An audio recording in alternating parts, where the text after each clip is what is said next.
Hey guys, it's me, Delicious Delights. Welcome to my channel. So today's going to be a video about the top 3 most disappointing niche fragrances that I have discovered this year in 2019. So, disclaimer first of all, I don't want to offend you guys. If you guys like any of these fragrances, that's great for you. I'm happy for you. On my skin, they don't work, and mostly for me, these were really disappointing because I kind of, in my own mind, have built up a certain amount of expectations. Just based on the perfume house, based on the name, and all those kinds of things, I have built up expectations. So when they're that high and I try it and they suck, then I'm like all the more disappointed. So I have 3 here. I'll leave the worst one to the very end of this video. So let's get started. So the first one that I want to talk about is a fragrance that isn't new. This was released in 2016. It's from the house of Coquillette, which is a house that I've kind of heard of here and there, but I haven't actually tried. I've only tried one of their other fragrances. It was called Salmona, which was an almond fragrance. But the one that disappointed me that they released in 2016 is called Cookie Crunch. So I have the sample here. Just by the name Cookie Crunch and the notes, which I'll read to you now. The notes in Cookie Crunch are biscuit, meringue, vanilla, sugar, whipped cream, and that's it. And you just have this idea of like crunchy cookies. Like everyone loves cookies. Like it's yummy. I love gourmands. I'm very obsessed with gourmand perfume. So when I heard this name, I was like thinking of cookies, and they're like chewy and they're straight from the oven, and then the smells in the kitchen. And I thought of how cute Cookie Monster is from Sesame Street. I had like huge expectations. So let's get this on a test strip so I can sniff it while I talk to you guys about this. Okay. Oh my gosh. It's so disappointing, you guys. So basically what I get in here is a lemon vanilla scent. And it's the kind of lemon, to me, it smells a little bit like household lemon cleaner. And when it comes to lemon scents, there is always that association, at least for me, there's an association of cleaner. So it either goes to, it can either go both ways, the cleaner, household cleaner route, or like the delicious lemon meringue pie, lemon eclair, lemon donuts, lemon chiffon, like all of those lemony desserts. Yeah, it can go either way. And with Cookie Crunch on my skin, it goes definitely straight away to the cleaner, household cleaner side of lemon, which does not work well on my skin. So if you guys have tried this, I'd really love to hear if you guys get anything different, what you think about this fragrance. Because I really wanted to love it. I like looked at the notes. I was super excited. But when I smell it, all I smell is like lemon cleaner. That's kind of like almost inducing a headache in me, if I'm going to be honest. So Cookie Crunch just did not live up to my expectations. When it comes to vanilla, lemon, citrus gourmand scents, there are other ones that are much better in my opinion. I have them here. The first one is from the House of Chanel. I talk about a lot about this one on my channel in the past. This is Chanel Allure Homme Edition Blanche. You guys know all about that one. Another one that I am absolutely crazy about is a flanker of light blue, Dolce & Gabbana light blue Italian zest. A very zesty, creamy vanilla lemon. Definitely not cleanerish, but delicious, and my favorite flanker of the light blue collection, and actually I like this better than the original light blue. And of course, my absolute #1 favorite lemon citrus gourmand fragrance is from the indie house Ganache Parfums Lemony Claire, which I do want to spray and sniff again. And I have talked about this perfume to death on my channel. It's still like blows me away every single time I smell this. It's just yummy and sweet and very realistic dessert lemony Claire scent. Whipped cream, very creamy, milky, and it's just awesome. So comparing these three to Cookie Crunch by Coquillette. Now it's even more cleanerish than it was in the opening when I first sprayed it. So Cookie Crunch does not work well on my skin at all. I tried it on clothing as well to see what it would do, and it was just lemon household cleaner to me, unfortunately. Okay, so that was in third spot. In second spot, the second most disappointing niche discovery of 2019. This was also released in 2019. This is from the house, the perfumer Tower Perfumes. And before I get into it, I will say that I do have a lot of respect for this perfumer, Andy Tower. Of course, he is the legendary, amazing perfumer of the very iconic classic, modern classic, L'air du désert Marocain. I also really love Incense Rose from him and Incense Extreme, and he has really, really wonderful scents.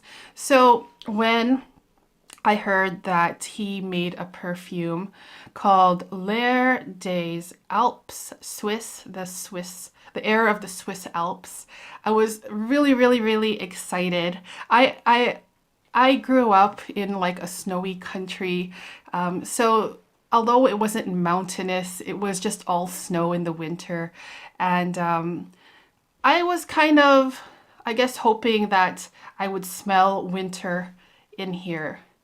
And I was hoping that I would, be transported back to Canada, where I'm from, and just smell like a fresh burst of cold, like a blast of cold air and snow, and then be reminded of all of that whole scenery. So when I smelled this, and I've tested it as well on my skin, I was let down by it, you guys.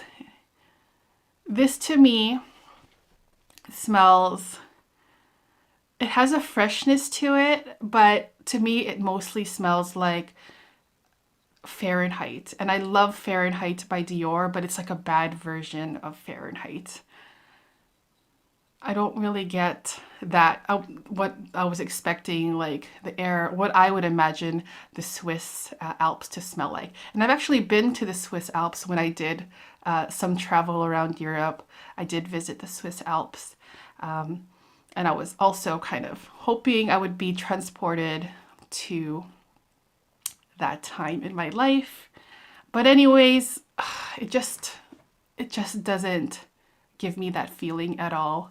So although I respect this perfumer, I respect this house a lot, this one really disappointed me because I just couldn't make that connection between, Swiss Alps air or the winter air and this perfume. So, I mean, there are some interesting things going on in here, but because there's like that huge gap in the idea of what I thought it would smell like, it was just heartbreaking.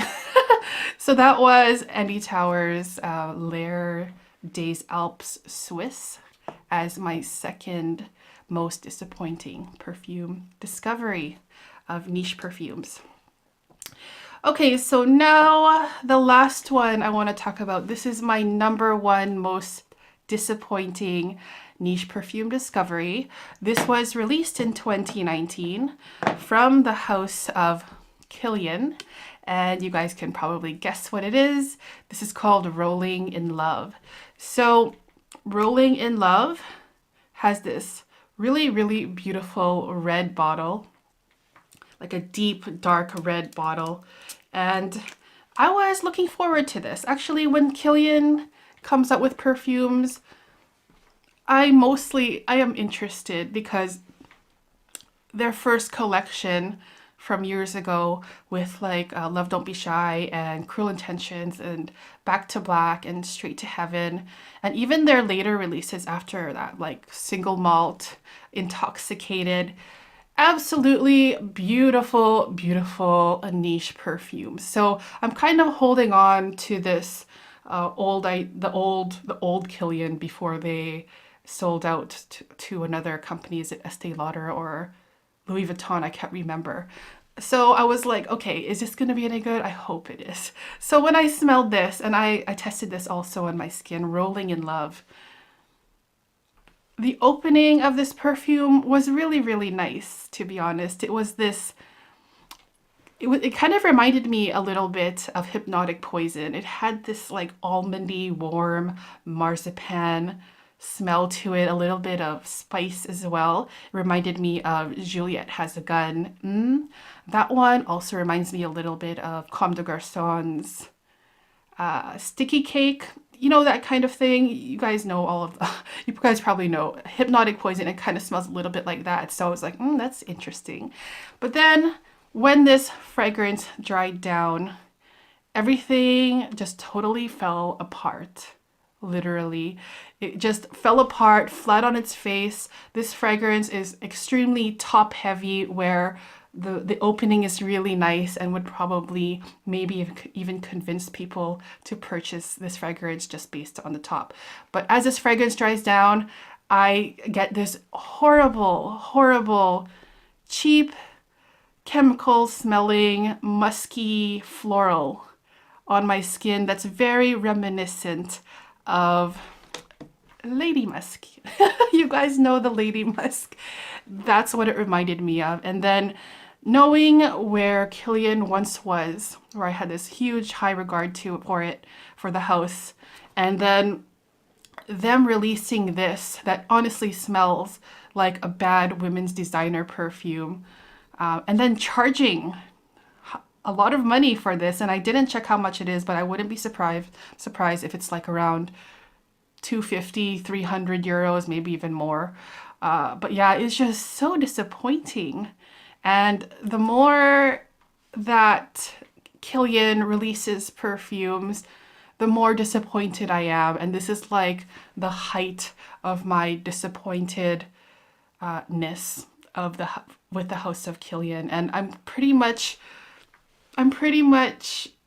I feel like I'm going to give up on this house, because although they had these great releases in the past, they have recently sold their souls to another big corporation, which I can't remember. It was either like Estee Lauder or Louis Vuitton. And now they're putting out stuff that smells like really less than average, recent, new women's designer fragrances with the chemical musk and nothing else. There's like some rotting flowers in here as well that I get. That is just so sad. So I'm wondering how Kilian will be.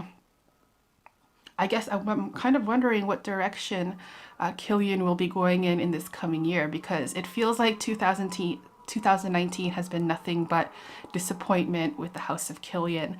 Hopefully they get their stuff together and start releasing the very beautiful fragrances that they used to release, especially in their older collections.